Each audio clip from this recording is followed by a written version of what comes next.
ચોક બજારમાં metro station નિર્માણ માટે પ્રથમ નાનપુરા ડોટીવાળા બેકરી સ્વામી વિવેકાનંદ સર્કલથી ચોક બજાર ગાંધી પ્રતિમા સર્કલ સુધીના માર્ગને બંધ કર્યા બાદ આજે શુક્રવારે સામેની લાઇનમાં ચોક બજાર ગાંધી પ્રતિમા સર્કલથી નાનપુરા ડોટીવાળા બેકરી સ્વામી વિવેકાનંદ સર્કલ જતા રોડને પણ જૂની સિવિલ હોસ્પિટલના ગેટ પાસેથી બંધ કરાયો છે, જેને પગલે ટ્રાફિક જામ સર્જાતા લોકોમાં રોષ જોવા મળ્યો છે।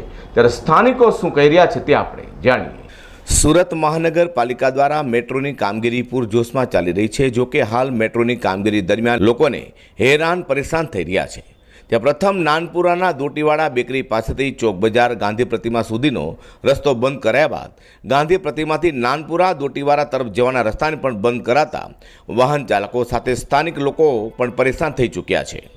જૂની સિવિલ હોસ્પિટલ પાછળના રસ્તાને ડાયવર્ઝન તરીકે ઉપયોગ કરવાના બોર્ડ મારી દેવાયા બાદ તેનું પાલન કરવા ટ્રાફિક બ્રિગેડ કે મેટ્રો માર્શલ ઊભા ન કરાતા લોકો ટ્રાફિક જામમાં અટવાયા હતા, જેને લઈને સ્થાનિકોએ તંત્રની કામગીરી સામે બળાપો કાઢ્યો હતો। નમસ્કાર દર્શક મિત્રો, જેમ સરકારના મહોત્સવ ચાલી રહ્યા છે તેમ સુરતની અંદર ચારો તરફ ખોદોત્સવ ચાલી રહ્યો છે। અત્યારે આપણે સુરત શહેરના હાડ સમાન ચોક બજારની અંદર છે। મારી પાછળ ગાંધી બાપુની પ્રતિમા છે, ગાંધી બાગ છે।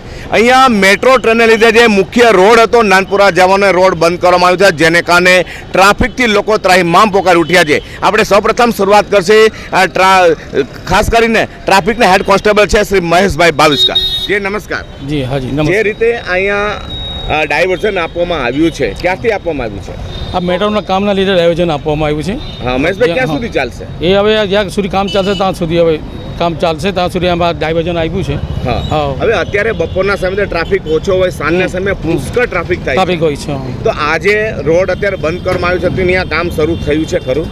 હા, તો શરૂ થયું છે કામ, જેના કારણે બંધ કરવામાં આવ્યું છે। અચ્છા, તો હવે જે રીતે તમે જે ડાયવર્ઝન આપેલું છે એની બાજુમાં ટી રોડ સીધો જાય, તો અહીંયા તો વચ્ચે સાંકડી જે રસ્તો પડે છે। હવે એ તો જવું આપ્યું છે ઉપરની અધિકારીઓને, આ પેલા જે મેટ્રોના અધિકારીઓ રસ્તો બધો બનાવ્યો છે, જે ઠેઠે જગ્યા પર બોર્ડ પણ મારવામાં આવ્યા છે। પહેલા કરતાં તમારું કામ અહીં વધી ગયું હશે।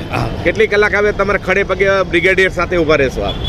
અમારી નોકરી 7 થી 15 સુધી છે। 7 થી 15 સુધી છે, અને સતત આમ ઉપર ભલે ગમે એટલી પણ ઉભા રહેવાનું રહેશે, તો અમારી ફરજ છે। ટ્રાફિક માટે લોકો કેવું તમને આમ લાગી રહ્યું, જે રીતે લોકો હેરાન પરેશાન થઈ રહ્યા છે? તો હેરાન તો થશે જ, આ કામ ચાલુ છે એના લીધે। ક્યાં સુધી ચાલશે એવું ખબર? કામ તો નક્કી નહીં ક્યાં સુધી ચાલશે। આ હતા મહેશભાઈ ભાવિસ્કર, હેડ કોન્સ્ટેબલ છે।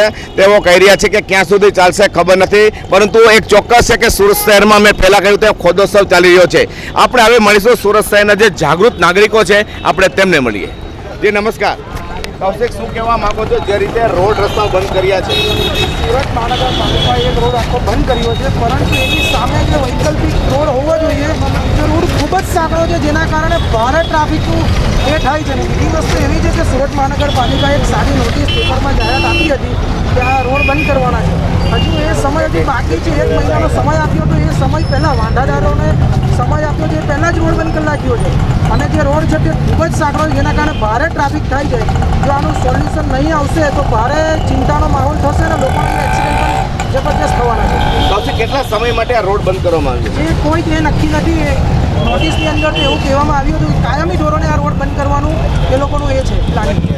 હવે તમે શું કરશો? તમે જાગૃત નાગરિક તરીકે તમે આગળ તમે રજૂઆત કરશો? આ બાબતે જો ન કરવામાં આવશે તો અમે આમરણ ઉપવાસની શરૂઆત કરશું। તો પછી આનો ઉકેલ કેવી રીતે આવશે?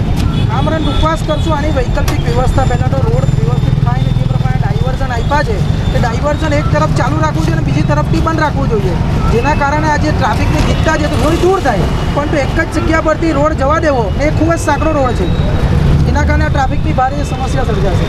આ હતા કૌશિક રાણા, જેઓ જાગૃત નાગરિક છે, ભારતીય જનતા પાર્ટી સાથે જોડાયેલા છે। તેઓ કહી રહ્યા છે કે એક ડાયવર્ઝન આપો તો બીજો ડાયવર્ઝન તમારે ખોલવો પડે તો તમે ટ્રાફિકમાંથી મુક્ત થશે।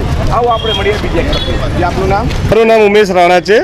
મારું કેવું એવું છે સાહેબ કે જ્યારે તમે રોડ બંધ કરવામાં આવ્યો છે તો પહેલાં સૌથી પહેલાં તો લોકોને જાણકારી આપો, અને જાણકારી આપ્યા પછી રોડ બંધ કરો। બીજી વસ્તુ, રોડ જે પ્રમાણે બંધ કરીને ડાયવર્ઝન આપવામાં આવ્યું છે તો એ ડાયવર્ઝન જે એરિયામાં આપવામાં આવેલું છે ત્યાં ખૂબ જ ગીચતા છે, ત્યાં ટ્રાફિકનું પુષ્કળ પ્રમાણમાં દબાણ છે, તો સૌથી પહેલાં તમે એ દબાણ દૂર કરો અને ત્યાર પછી તમે એને ડાયવર્ઝનનો રસ્તો ક્લિયર કરો।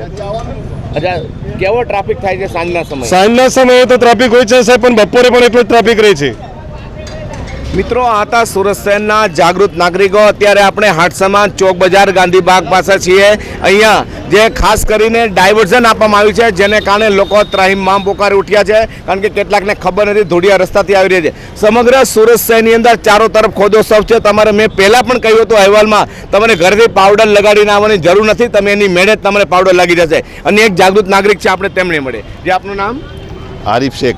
આરીફભાઈ, શું કહેવા માંગો છો? અહીંયાથી એક જ રોડ ચાલુ કરેલું છે એ લોકોએ, બરાબર. તો મેં પેલા ઓફિસરને કીધું પણ કે તમે અહીંયાથી ખાલી જવાનું મૂકો, ત્યાંથી આવવાનું મૂકો. આ લોકોએ એક જ રોડ ચાલુ મૂકેલું છે. બે રોડ ચાલુ થઈ જાય તો આ ટ્રાફિકનું નુસન્સ ખલાસ થઈ જાય. અહીંયાથી આવવાનું મૂકો, ત્યાંથી જવાનું મૂકો, પ્રોબ્લેમ સોલ્વ થઈ જાય. અને ખરેખર એમની વાત સાચી છે. લોકોનું સજેશન લેવું જરૂરી છે. સુરત મહાનગરપાલિકાને સજેશન લીધા પછી જ એમને રોડ બંધ કરવો જોઈએ, કારણ કે અહીંના જે સ્થાનિક નાગરિકો છે તેમને જ ખબર હોય છે ક્યાંથી ક્યાં રસ્તો નીકળે. કારણ કે અત્યારે રોડ બંધ કરવામાં આવ્યો છે, જેને કારણે ચોક બજારથી જે બાજુની ગલી છે મકાઈ પુલ તરફ આપણે જવાનું તો લગભગ 1 થી 1.5 કિલોમીટર ફરીને મકાઈ પુલ તરફ જવું, જ્યારે સામે જ છે. આના માટે સુરત મહાનગરપાલિકાને યોગ્ય પગલાં લેવા જોઈએ. જે 10 નું ચેનલ માટે હું પ્રકાશવાળા કેમેરામેન હર્ષદ શેઠા સાથે ચોક બજાર, સુરત.